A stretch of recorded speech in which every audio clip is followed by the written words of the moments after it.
নবনীরদ নিন্দিত কান্তিধারম রস সাগর নাগর ভূপবরম। ओम नमो भगवते वासुदेवाय। ओम नमो भगवते वासुदेवाय। भगवते वासुदेवाय। ओम नमो भगवते वासुदेवाय। श्रीमद् भागवतम स्कंदो अध्याय 4 श्लोक 15। सुखदेव जी प्रार्थना कर रहे हैं भगवान का। यत् कीर्तनम यत् स्मरणम यद् ईक्षणम यत् कीर्तनम यत् स्मरणम यत् वंदनम यत् श्रवणम यदर्हणम यद्वंदनं यद्श्रवणं यदर्हणं लोकस्य सद्यो विधुनोति कल्मषम्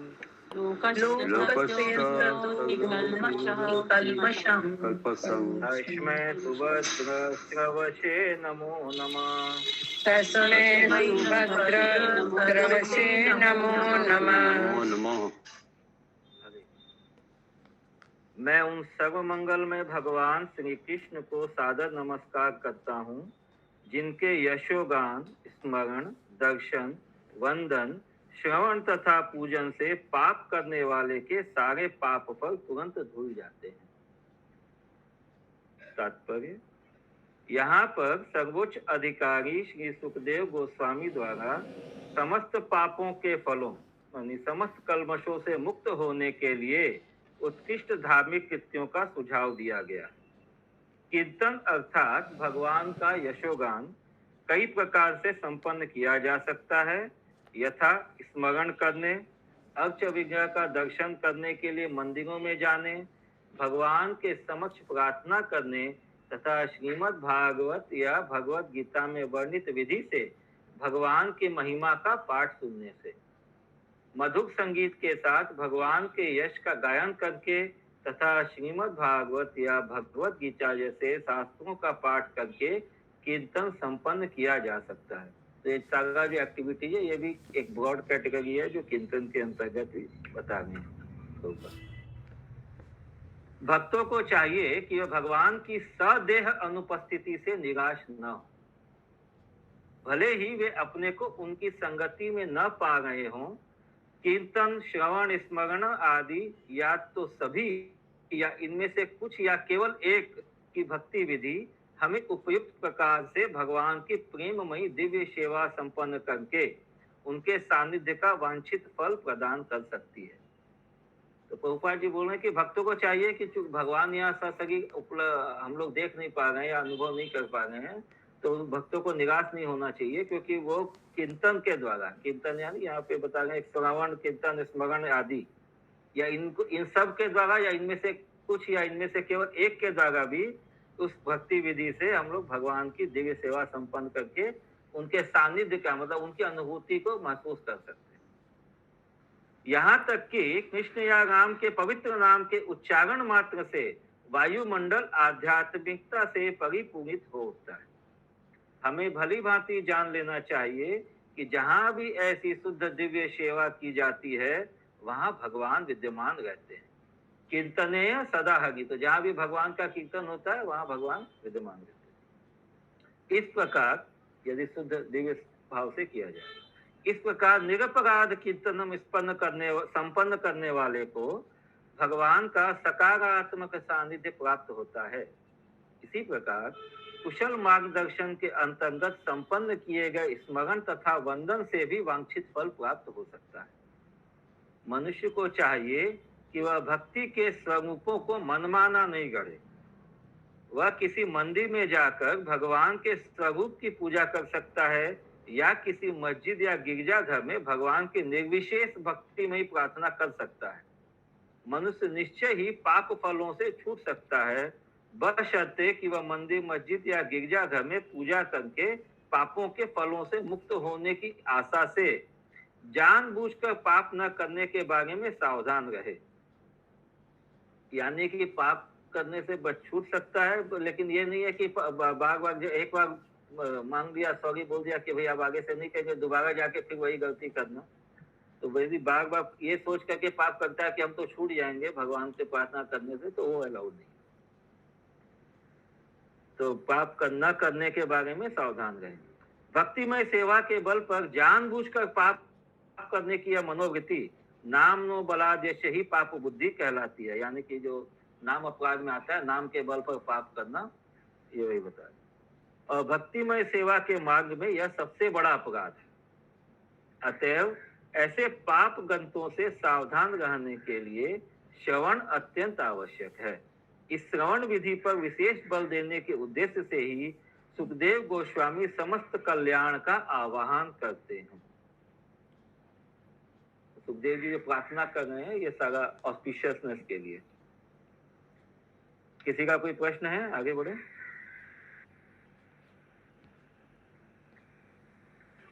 विचक्षणाय चरण उपासादनात् विचक्षणाय चरणोपसादनात्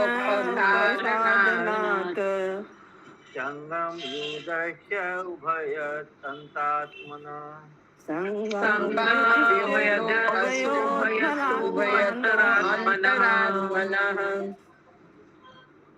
विन्दन्ति ब्रह्म गतिं गतक्लामः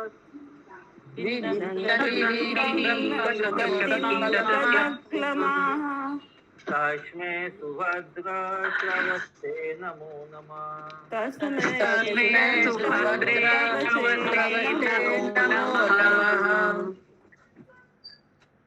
मैं सर्व मंगल में भगवान श्री कृष्ण को बारंबार प्रणाम करता हूँ। उनके चरण कमलों की शरण ग्रहण करने मात्र से उच्च कोटि के बुद्धिमान जन वर्तमान तथा भावी जगत की सारी आसक्तियों से छुटकारा पा जाते हैं और बिना किसी कठिनाई के आध्यात्मिक जगत की ओर अग्रसर होते हैं। तात्पर्य, भगवान श्री कृष्ण ने ये भावी अस्तित्व का मतलब क्या हुआ प्रभु जी? भावी वर्तमान तथा भावी। हाँ, मतलब आने वाला फ्यूचर का जो चिंता रहता है ना, आगे क्या होगा, भावी अस्तित्व। तो फ्यूचर मतलब प्रभु जी? हाँ, भावी का मतलब होता है फ्यूचर, आने वाला। ठीक है। भगवान श्री कृष्ण ने अर्जुन को या उन सबों को जो उनके अनन्य भक्त बनना चाहते हैं बारंबार उपदेश दिया है। उन्होंने भगवत गीता में अपने अंतिम उपदेश 18.64 से 66 में अत्यंत गुह्य उपदेश दिया है, अत्यंत रहस्यमय उपदेश दिया है।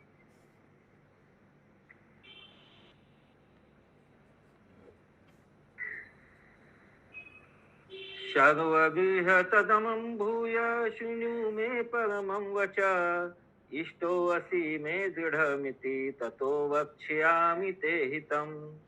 मन्मना भव मद्भक्तो मद्याजी मां नमस्कुरु मामेवश्यसि सत्यं ते प्रतिजाने प्रियोऽसि मे। सर्वधर्मान् परित्यज्य मामेकं शरणं व्रज अहम त्वं सर्वपापेभ्यो मोक्षयिष्यामि मा शुच। हे प्रिय,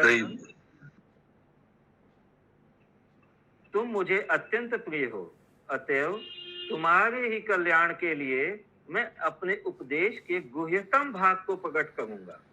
वह इस तरह है, मतलब मोस्ट कॉन्फिडेंशियल नॉलेज, जो ज्ञान है जो भगवान बता रहे हैं। तुम मेरे शुद्ध भक्त बनो और मुझे आत्मसमर्पण कर दो।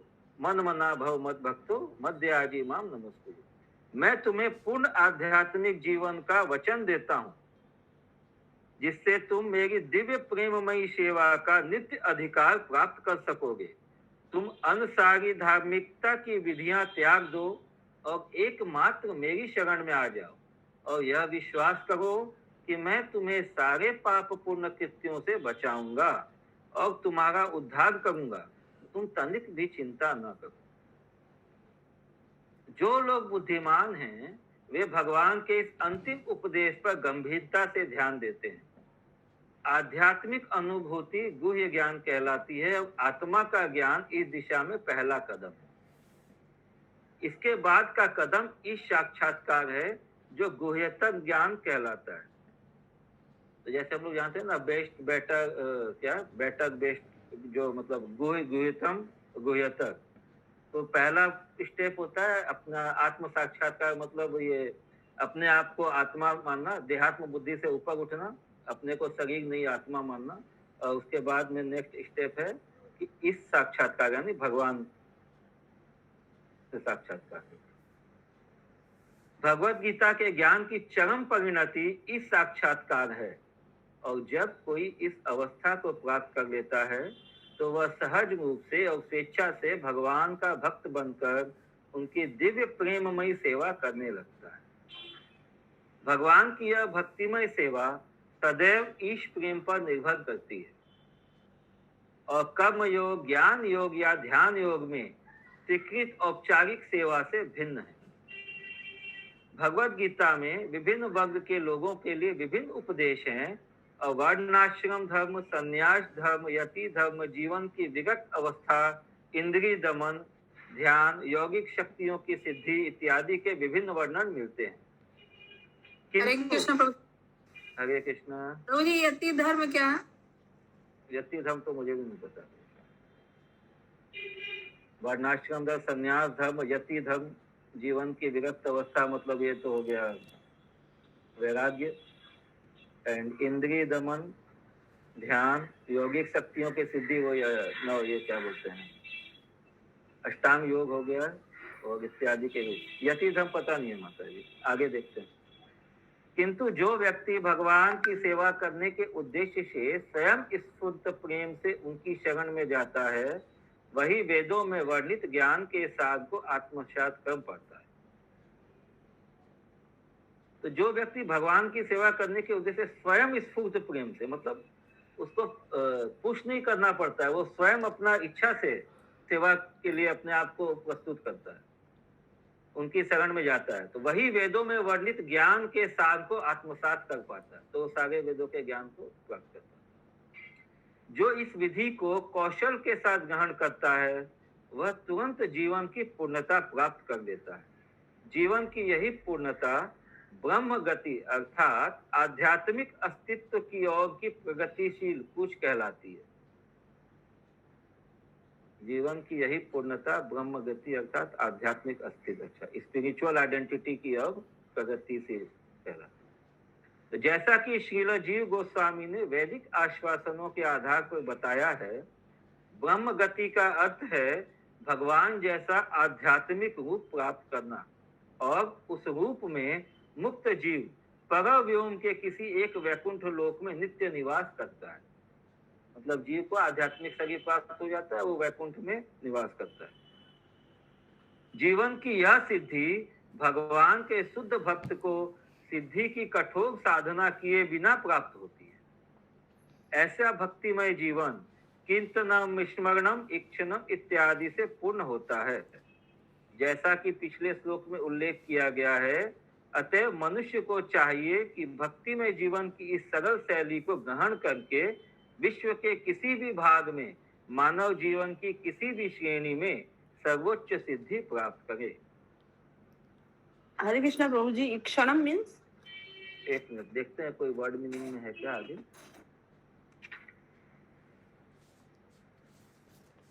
दर्शन। ओके।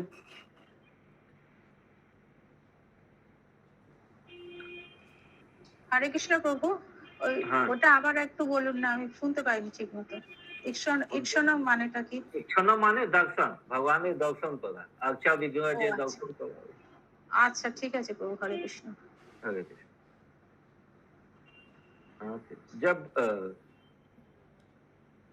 जब ब्रह्मा जी वृंदावन में क्रीड़ा करते हुए बालक रूप में भगवान, कोई लाइन छूट गया क्या बीच में?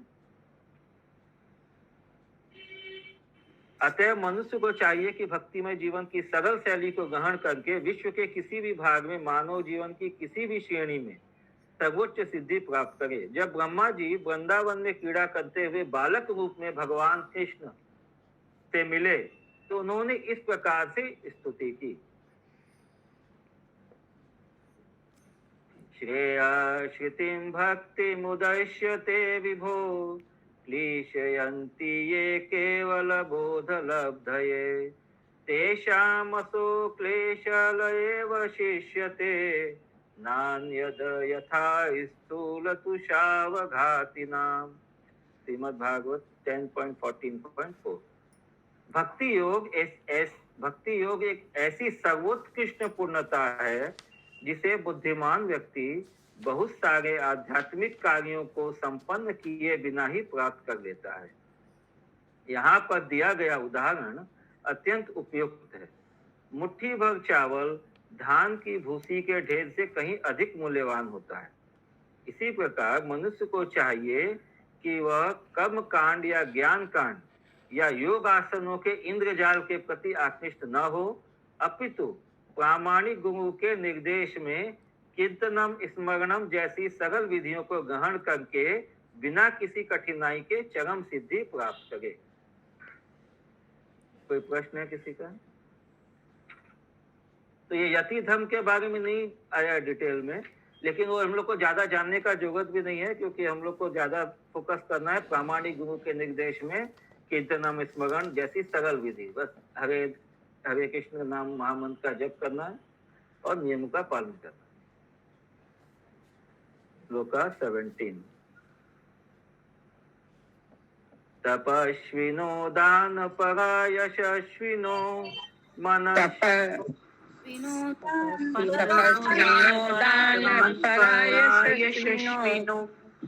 मनस्विनो मंत्रविदा सुमंगला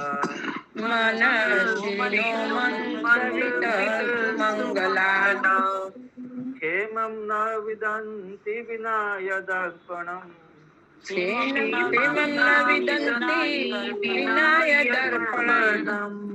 तस्मै शुभद्राश्रवसे नमो नमः।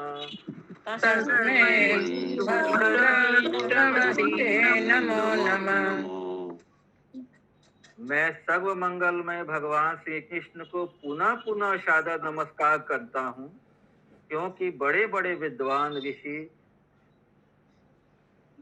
म्यूट कर दीजिए चंदा माता जी, म्यूट कर दीजिए।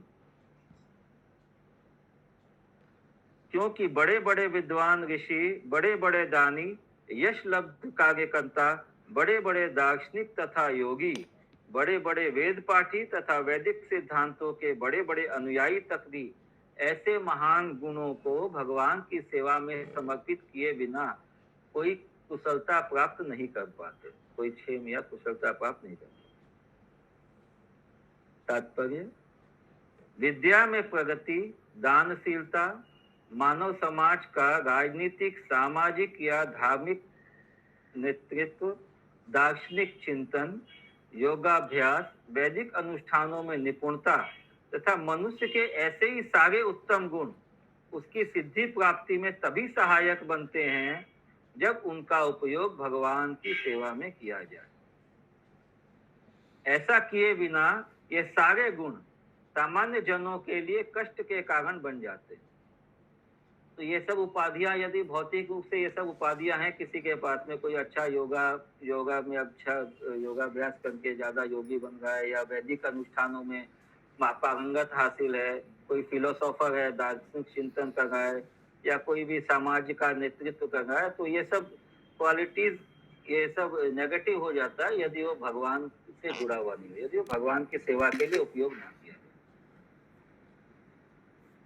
प्रत्येक वस्तु का उपयोग या तो अपनी इंद्रिय तृप्ति के लिए या फिर अपने अतिरिक्त अन्यों की सेवा के लिए हो सकता है।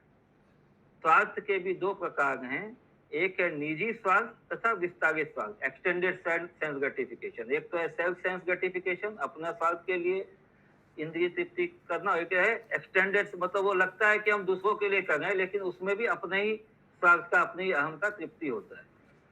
जैसे लोग बड़ा बड़ा धर्मशाला खोलते हैं, दान करते हैं, फिर वहां पे अपना नाम लिखवाते हैं, तो अल्टीमेटली वो उनका इंद्रिय तृप्ति होगा कि मेरा नाम होगा।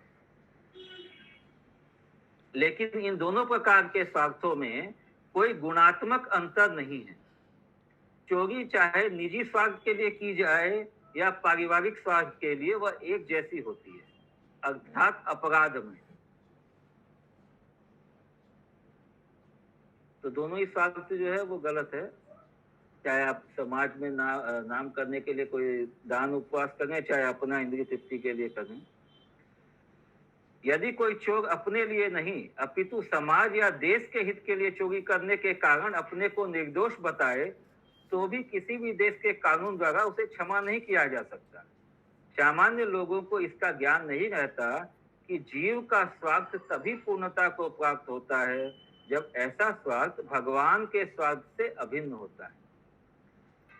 तो जीव का इच्छा क्या होना चाहिए? जो कि भगवान का इच्छा है। यदि जीव का इच्छा अलग होता है भगवान का इच्छा से, तो वो पूर्णता को प्राप्त नहीं होता। उदाहरणार्थ, शरीर तथा आत्मा का एकमात्र पालन पोषण करने में क्या स्वार्थ है? मनुष्य शरीर पालने के लिए निजी या सामाजिक धन कमाता है, किंतु जब तक इस चेतना न रहे, जब तक शरीर का पालन ईश्वर के साथ अपने संबंध की अनुभूति प्राप्त करने के लिए न हो, तब तक शरीर तथा आत्मा का एक साथ पालन करने के सारे प्रयास पशु द्वारा शरीर तथा आत्मा का पालन करने के सदृश है। तो हम लोगों ने पहले भी बहुत पढ़ा है ना कि यदि कोई ये केवल आहार निद्रा भय मैथुन यदि लगा रहता है और भगवत प्राप्ति की तरफ यदि ये मानव अपना प्रयास नहीं करता है, कदम नहीं बढ़ाता है, तो वो पशु के समान है, क्योंकि पशु भी वही कर रहा है जो वो उस तरह के मनुष्य कर रहे हैं। मनुष्य शरीर के पालन पोषण का प्रयोजन पशुओं से भिन्न होता है। इसी प्रकार विद्या की प्रगति, आर्थिक विकास, दार्शनिक शोध, वैदिक साहित्य का अध्ययन या यहाँ तक कि पुण्य कर्मों को संपन्न करना, यथा दान, अस्पताल खोलना, अन्नदान इत्यादि, ये सारे कार्य भगवान से संबंधित होने चाहिए। ऐसे सारे कार्यों तथा प्रयासों का उद्देश्य भगवान की प्रसन्नता होना चाहिए। किसी सत्ता, व्यक्ति या समूह की तुष्टि नहीं। तम सिद्धिम हरितोषणम। तो ये सब कोई भी कार्य हो भगवान की तुष्टि के लिए होना चाहिए, न कि किसी इंडिविजुअल या किसी समाज या किसी राष्ट्र या किसी और पर्पज के लिए। एक ही एम रहना चाहिए हर सदम कि इससे किसी भी कार्य से भगवान कैसे प्रसन्न हो गए हैं, भगवान को कैसे इससे आनंद मिल रहा है। भगवत गीता 9.27 में इसी सिद्धांत की पुष्टि की गई है, जहां पर यह कहा गया है कि हम जो भी दान दें तथा जो भी तपस्या करें वह सब भगवान को अर्पित कर देना चाहिए या उन्हीं के निमित्त करना चाहिए। ईश्वर विहीन मानवीय सभ्यता के पटु नेतागण जब तक शैक्षिक उन्नति या आर्थिक उन्नति के विविध प्रयासों में कोई सफलता प्राप्त नहीं कर सकते, जब तक कि वे इस भावना भावित न हो, और ईश्वर भावना भावित होने के लिए मनुष्य को सर्व मंगल में भगवान के विषय में उस तरह से श्रवण करना होता है जिस रूप में भगवत गीता तथा श्रीमद् भागवत में वर्णन हुआ है। तो जीव को बहुत, जैसा कि भगवत गीता और श्रीमद् भागवत में वर्णन हुआ है, जैसे परीक्षित महाराज ने श्रवण किया था श्रीमद् भागवत का, उस तरह से श्रवण करना चाहिए।